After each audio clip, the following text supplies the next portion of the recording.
Welcome to the New Planner Podcast, where it's all about helping you successfully enter the financial planning profession and accelerate your financial planning career. This podcast will help you understand the profession, become familiar with the various career paths available to you, and avoid the mistakes that limit your success.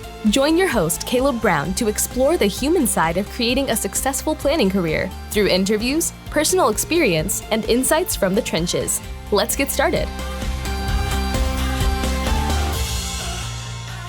Welcome to the 235th episode of the New Planner Podcast. This is Caleb Brown, your host. My guest today is Joseph Faucette, who is a financial planning student at Liberty University. Joseph joins the show today to share how his university has inspired him to become a financial planner.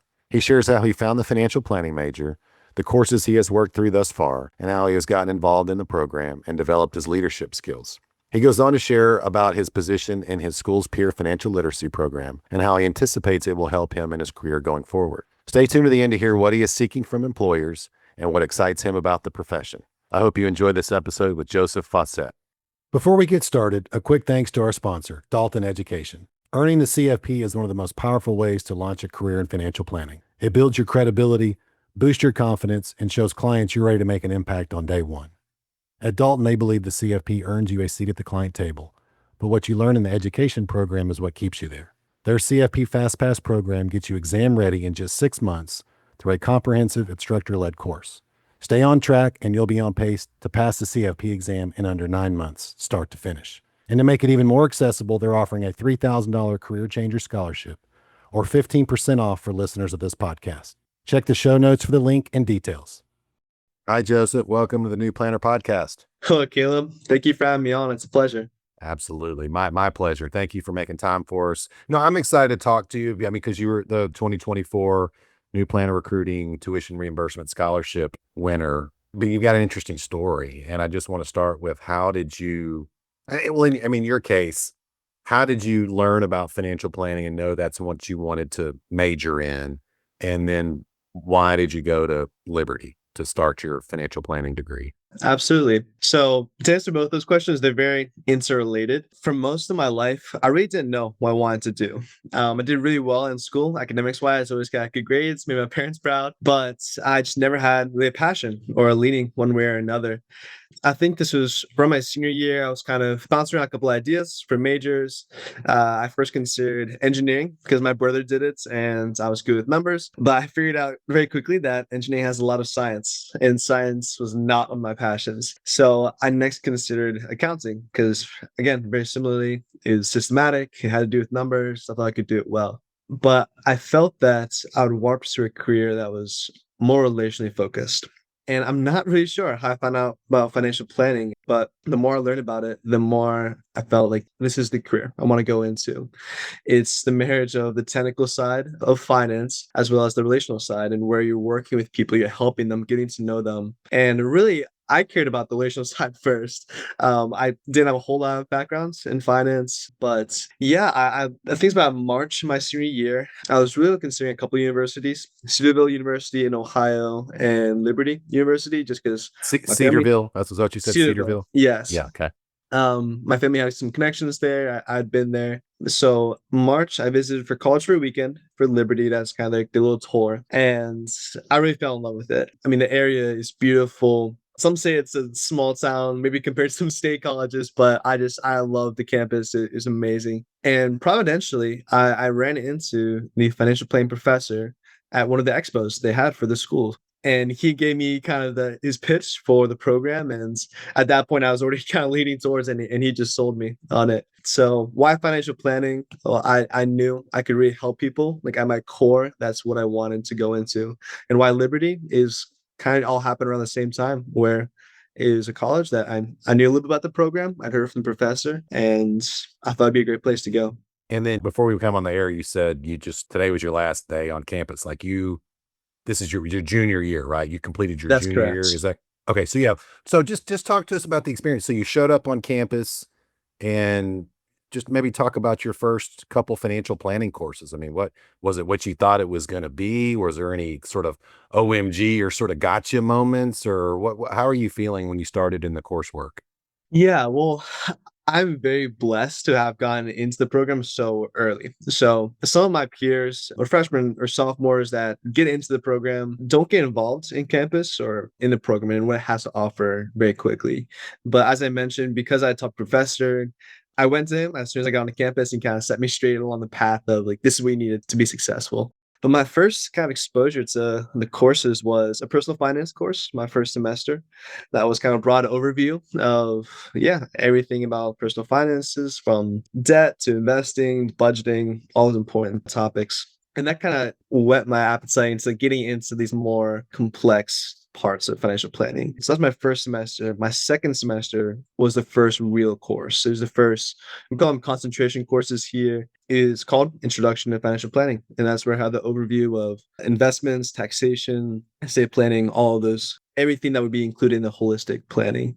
So for my first year, it was a lot of getting to know people in the program. I really only had those two classes that I mentioned, but I spent a lot of time getting involved with the club, the financial planning club, of which I'm now the incoming vice president for next year, as well as our Center for Financial Literacy here at Liberty, which, to keep it short, they take on about 30 financial planning students and they train them to become what we call coaches. And we have one-on-one sessions with students, faculty, or staff talking about a lot of personal finance topics. And we can walk them through really any questions they have. And that's been probably I'd love to get into that maybe a little later in the podcast, but that's been an amazing experience of my own. But first year was just getting to know people and getting out of my comfort zone, basically. I want to come back to the personal coaches. I mean, that is Yes. interesting. But before we go there, how were finances and like first memory of money when you were growing up? I mean, were you your parents weren't in, or they're not financial advisors, are they? They're not. There is no one in my family in the business sector at all, really. The closest thing I have is my brother-in-law who works for an insurance company, but that's about it. And just, I mean, what do you remember, like growing up, like financial planning, personal finance? I mean, were they talked about? I mean, or was it just like, man, I don't know anything about this. I'm just kind of learning on my own. Or did you have a sort of a base knowledge? It was very rudimentary. I mean, I think my parents, when I was younger, they gave me a piggy bank. I think I remember it shaped like a baseball.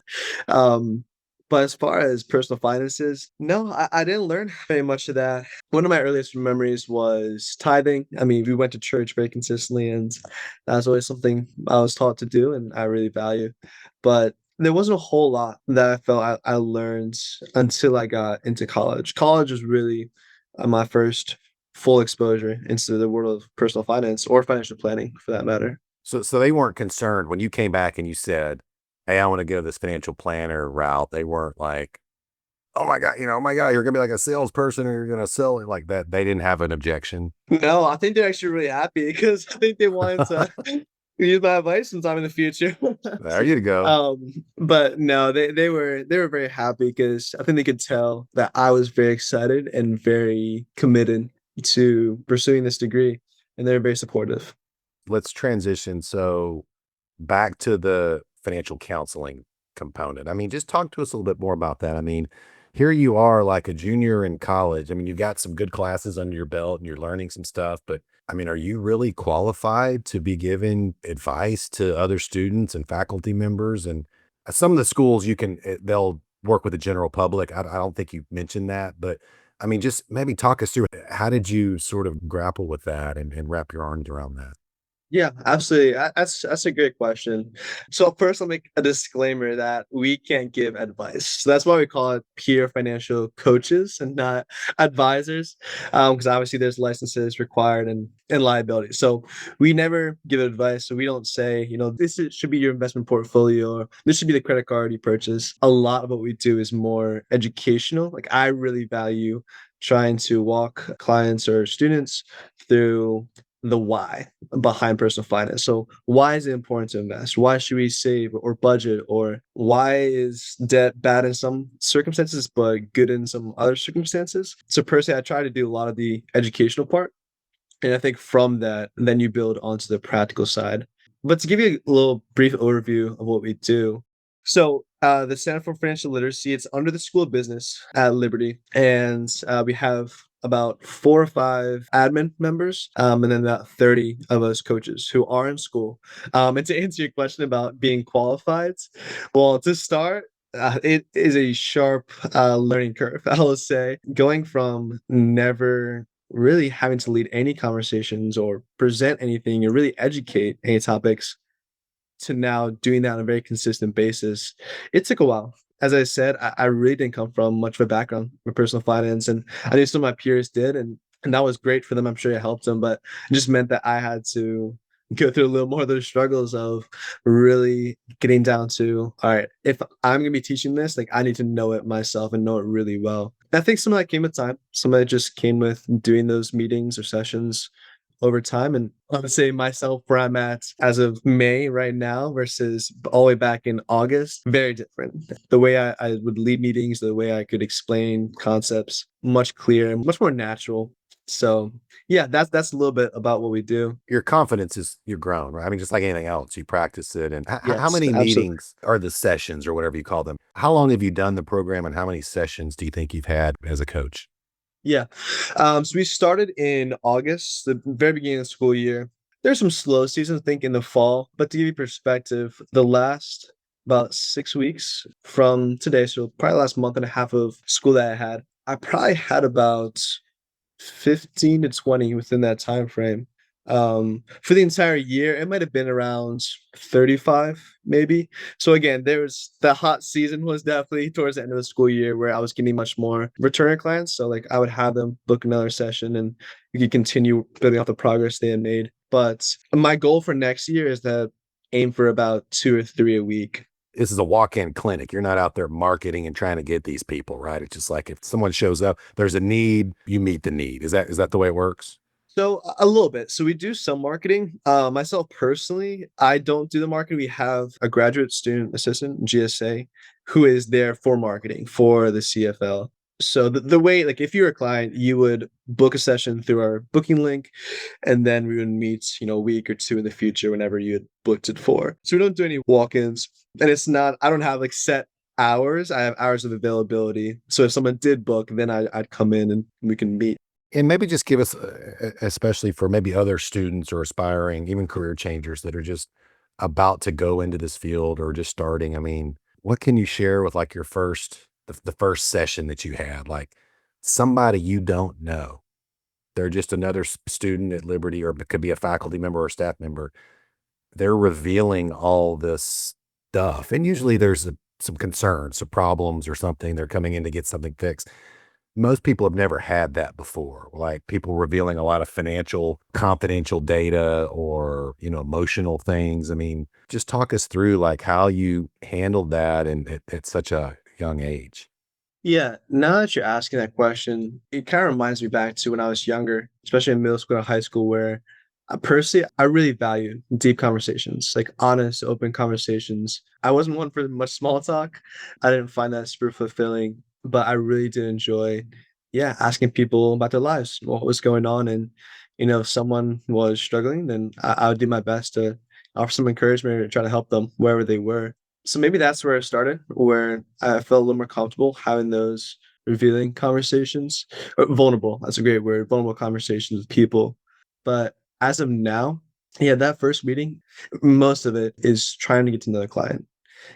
As you said, people come in, they may have an issue or a concern they want to talk about, but the best approach is you have to build a relationship with them first so that, you could give them a solution in a sense, although that's probably not the best term for it. But for them to actually want to implement it, the change has to be on their side. I can't change someone myself. That has to come from them. And that trust and that openness to hearing what I have to say comes from myself valuing them and seeing what their concerns are, seeing who they are, like what do they value, what are they interested in. All these types of questions are great for that kind of first session and just getting to know someone. So there have been some sessions where I spent almost the majority of the 45 or hour just talking with them, talking about college life, how they got to Liberty, major, all those kind of typical questions. And I think those sessions have been the ones I've enjoyed the most because it really sets up well for future sessions. Okay, so that's what I was going to ask next. So it's not a one and done. There could be follow-ups and they can use it as much as they want. Ideally, yes. Ideally, read as many sessions as they like. I would say for the typical student. So a lot of students come in asking about budgeting, savings, investing. That's probably the three most typical questions or topics to talk about. I would say probably 3 or 4 meetings is ideal, where I feel like we can walk through getting to know them, kind of setting up our understanding around the uses of money, or I guess kind of like their perspective, ideology of money. And then you get into our budgeting. What is the value of that? Because we can say we want to invest, but we won't know if we can unless we come down to a budget and seeing, all right, what's our margin? What can we put towards these goals we have? Got it. Yeah, that's amazing. And maybe just talk a little bit to the student out there like yours truly, who was 22 years old at Texas Tech, who there was a peer financial counseling thing just like this. And I've talked a little bit about this in some of my other episodes and some of my speeches that I've given in my book. I mean, it's like I was the guy that was sitting there like, I'm too busy. I don't have time for that. I can't do that. And what a silly, stupid mistake now that I look back on that. I mean, because you just said that you had 45 client meetings. Like if you and I were going head to head, you're a better candidate, right? Because you had all this client meeting exposure and the counseling stuff, and I didn't have that. So what would you say to the Caleb Brown out there right now who's like, nah, I hear you, Joseph, but I don't have time for that. Because I'm looking at your stuff. I mean, you're a full-time student, looks like you were a resident assistant as well. So doing some stuff there. And then you said you were the vice president of the student. You're like, why are you doing all this stuff? I mean, the way the human mind works is path of least resistance, and that's not you. You're on the complete other side. So maybe talk to the student or the aspiring planner who's like, yeah, I'm just going to get my degree and get out of there. Yeah, I'll say that. Well, I wasn't always the go-getter. I think I had a really hard work ethic, but it takes a lot to step out and to be uncomfortable. Like stepping into the resident assistant position, that has put me in a lot of difficult scenarios where it was difficult in the moment, but I've learned through it. And very similar with the coaching. Again, those first probably 10 or 15 sessions I had, still did not have the confidence, to really lead the meeting. It didn't feel as natural, still growing in my own understanding. But to answer your question, if you have any opportunity to build the relational side, to build your relational skills, conversation skills, getting to know someone, personally, that's what I think is very important or should be at least as equally important as the technical side. So if you're going into college as a financial planning major and just want to go out with a degree, it's kind of only like you've got half of the job or half the requirements or a career. Because again, financial planning is not just the technical side, it's the technical experience to relational side and be able to meet someone where they're at. You said earlier, working on confidence. I mean, everybody's got to start somewhere. I mean, you go back and listen to my first podcast episodes and my first videos I've done. They're horrible. They're absolutely terrible. So it's just like that's part of it. Everybody deals with that. Okay, so you're getting the point is you're doing all this extra stuff. This is, I mean, you could be doing other things with your time, right? Like, I mean, you could whatever, going out with your friends, playing video games, doing something else. So you've got a lot going on. And I mean, it demonstrates commitment to the profession and you're building these skill sets, leadership, the counseling, the communication. I mean, even though it may be basic advice, it's still when you start your real, your full-time job after school. I mean, that's going to put you, you're not, if you're a sports person, you're not coming in at single A ball, right? Yeah. Baseball, you're coming in maybe double or triple A ball, which is what the firm owners, at least the ones I work with and I recruit for, that's what they want. So, okay, let's keep rolling. You have an internship. So you're have you had an internship yet? Or is this going to be the first one that you're doing this summer? I had a virtual internship last spring. It was mainly client service focused, very touch and go. So this is my first real full internship experience that I'll have. And you're going to be in person in a firm, Yes. just absorbing and learn. Okay, for the summer. Okay, that's great. So we'll have to have you back on and maybe learn more about that. But I mean, financial planning, what excites you? I'm gonna ask you a two-part question. What excites you about, you've kind of got one more year of school left. What excites you about entering the profession? And what maybe is a little frightening to you? I'll start with the frightening first. And on a good note, I think although I've been getting exposure to leading sessions and leading meetings, it's a much different world when you're working with, people's lives that are much more complex, much more, I guess, a weight, I guess, to what you're doing. I've told some of my friends like there's not that much damage I could do, as the coaching right now. But yeah, life gets real when stepping out into a profession. And so I guess part of the frightening or concerning part would be, yeah, again, having that confidence to lead those meetings where I know these clients are most likely double, triple my age. And so I think getting over that barrier of, okay, I have some skills, I have the ability to help them, and now I need to show them that. Because again, if I'm working with a client that's 60 years old, they probably very naturally have the question of, well, if you're so young, like, how much can you really know? And so I think for myself, part of it would be I want to become very confident in the technical side. Because I think I've been growing quite a bit in relational skills while I'm here on campus. I think those technical skills will come for this first year, I guess, year or two of being in the profession, getting a CFP designation. That's my goal, to have that done pretty quickly after college. So yeah, I guess the first part would just be leading those sessions with confidence and building trust, between clients and myself. Something I'm really excited for is just a step out of college life into full adult life. New chapter, I right? Yeah, yeah, new chapter. I love my time at college, and I think it's very natural to always be looking forward to the kind of the next stage of life. But man, I'm really excited to yeah to have a full-time job, to have my own place, and again, Make a as you little said, to money. start Yeah, make a little money yeah every make more money than I probably ever made in my life. So getting all those kind of first experiences is very exciting to me. Yeah, that's awesome. So we talked a little bit about some of the internship and some of the other, I mean, I just think of some of the, I mean, this podcast is not for employers, but we have a lot of employers that listen to it. So Right. what are you wanting in a job? When you walk across that stage at Liberty and you're starting your career, what are you looking for in a job and a potential employer?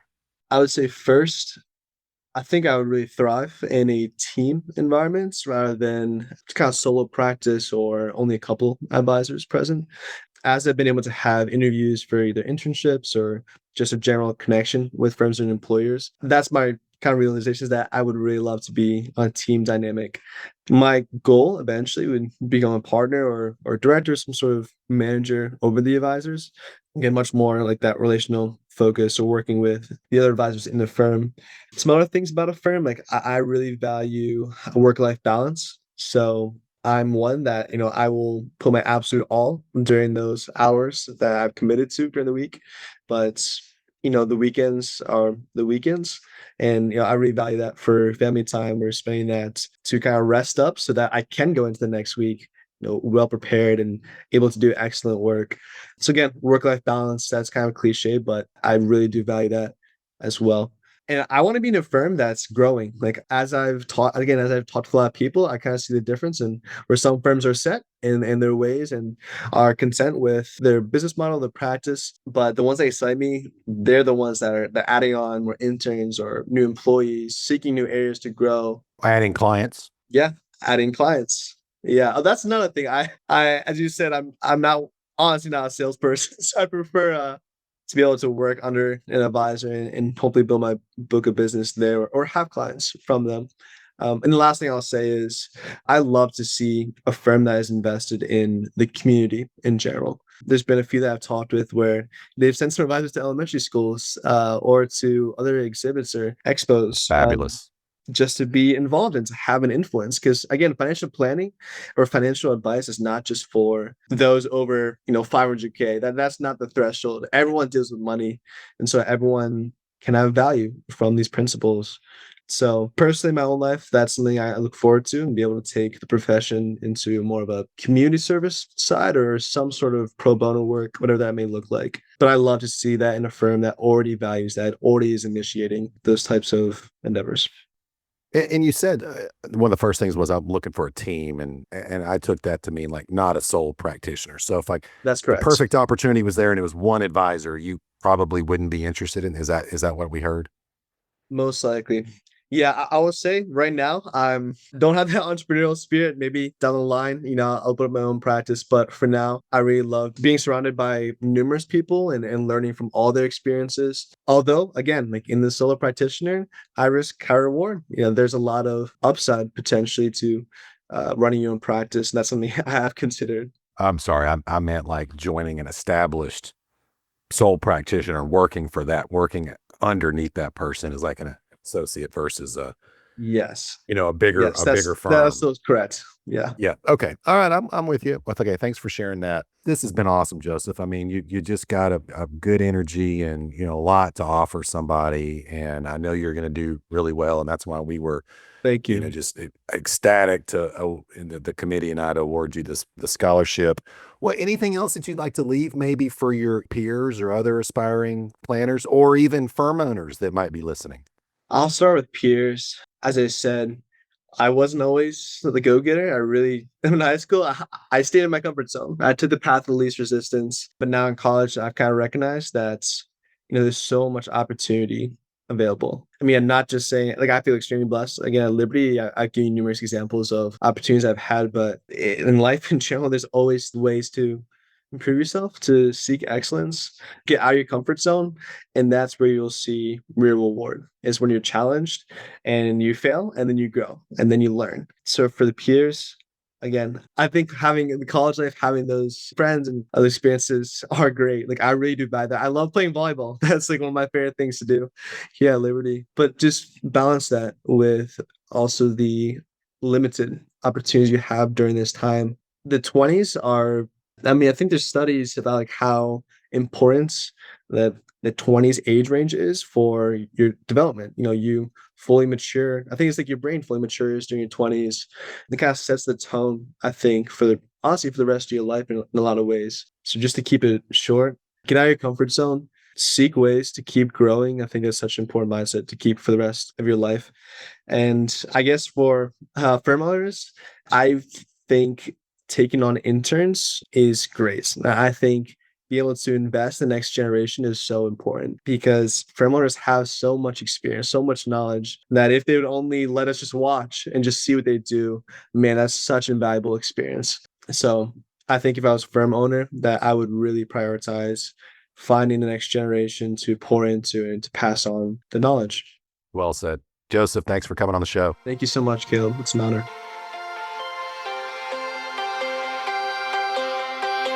Thanks for joining us for this episode of the New Planner Podcast. If you're ready to discover the top career paths for financial planners and see which track is best for you, we created a free guide to help you. Grab your copy of the Financial Planner Career Roadmap at newplannerrecruiting.com/roadmap. There, you'll also find more tools and resources all created to help you build a successful financial planning career. Tune back in next week for another episode, and until then, we're here to help you succeed.